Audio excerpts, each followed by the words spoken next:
ಬರಲಿ ಸರ್.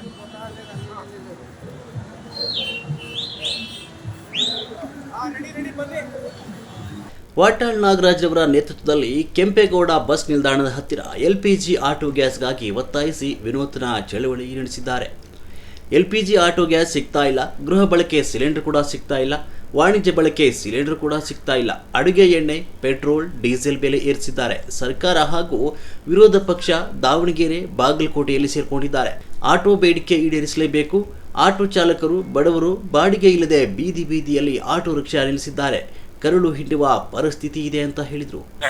ಪರಿಸ್ಥಿತಿ ನರಕದಲ್ಲಿದ್ದಾರೆ.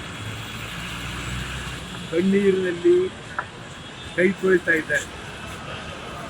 ಚಾಲಕರುಗಳು LPGಗಾಗಿ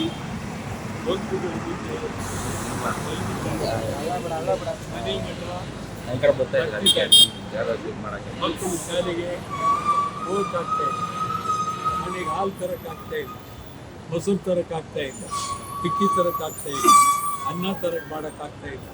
ಬಹಳ ಅತ್ಯಂತ ಕಣ್ಣೀರಿನ ಕಥೆಯಲ್ಲಿದೆ ಕರುಣಾಜನ ಸ್ಥಿತಿ.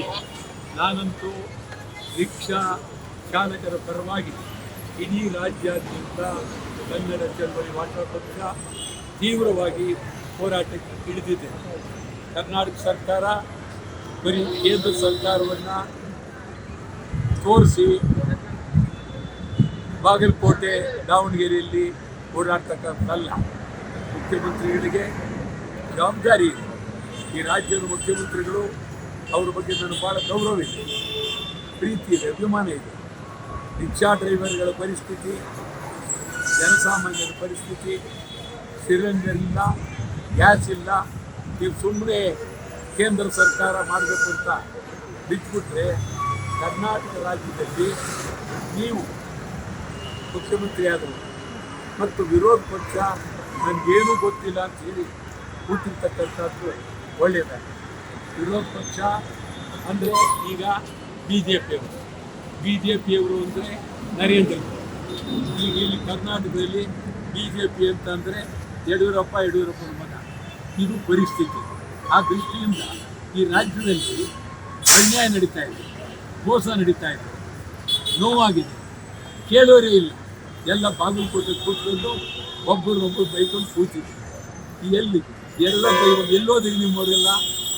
ನೀವು ಮಾತಾಡ್ತಾ ಇಲ್ಲ. BJP ಅವರು ಮೈಸೂರಲ್ಲಿ ಮಾತಾಡ್ತಾರೆ, ಆ ಪ್ರತಾಪ್ ಸಿಂಹ ದೇಶದಲ್ಲೆಲ್ಲ ಬಡ್ಕತ್ತಾರೆ. ಎಲ್ಲೋದ್ರಿ? ಕೇಂದ್ರ ಸರ್ಕಾರದ ಕೇಳಲ್ವ ನೀವು? ಪಾರ್ಲಿಮೆಂಟ್ ಮೆಂಬರ್ಗಳಿದ್ದೀರಲ್ಲ BJP ಅವರು, ದನ ಕಾಯ್ತಾ ಇದ್ದೀರಾ? ಎಲ್ಲೋಗಿದ್ದೀರಿ? ಮಾತಾಡಿ.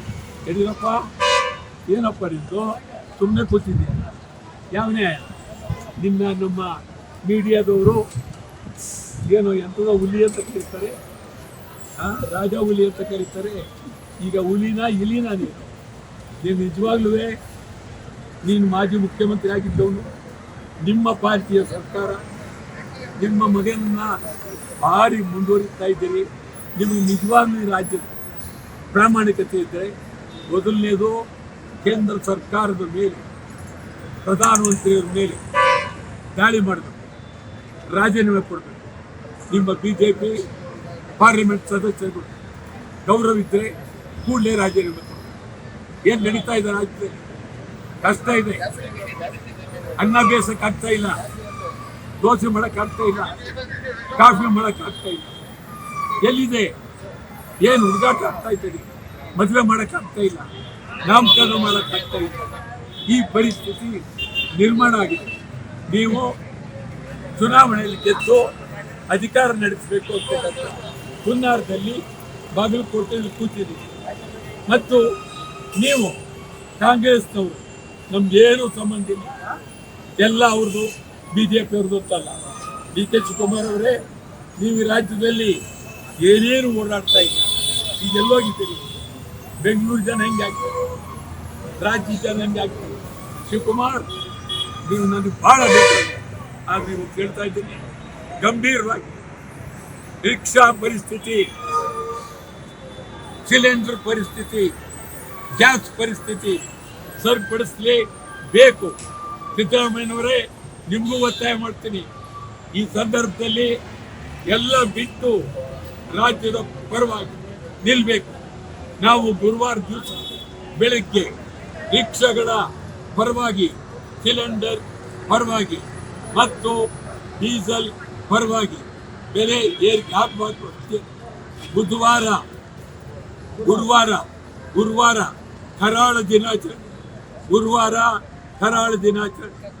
ಒಂದು ರಿಕ್ಷಾಗಳಲ್ಲಿ ಕಪ್ಪು ಬಾವುಟ ಹಿಡಿದು ಬೆಂಗಳೂರನ್ನ ಸುತ್ತುವ ಮೂಲಕ ಕರಾಳ ದಿನಾಚರಣೆ. ಅಂತಿಮವಾಗಿ ರಿಕ್ಷಾ ಬಂದ್, ಕರ್ನಾಟಕ ಬಂದ್ಗೂ ಕರೆ ಕೊಡ್ತೀವಿ. ಕನ್ನಡ ಹೋರಾಟ ಪಕ್ಷ ರಿಕ್ಷಾ ಬಂದ್, ಕರ್ನಾಟಕ ಬಂದ್ಗೂ ಕರೆ ಕೊಡ್ತೀವಿ. ಈಗ ರಿಕ್ಷಾದಲ್ಲಿ ಡ್ರೈವರ್ ಇಲ್ಲ,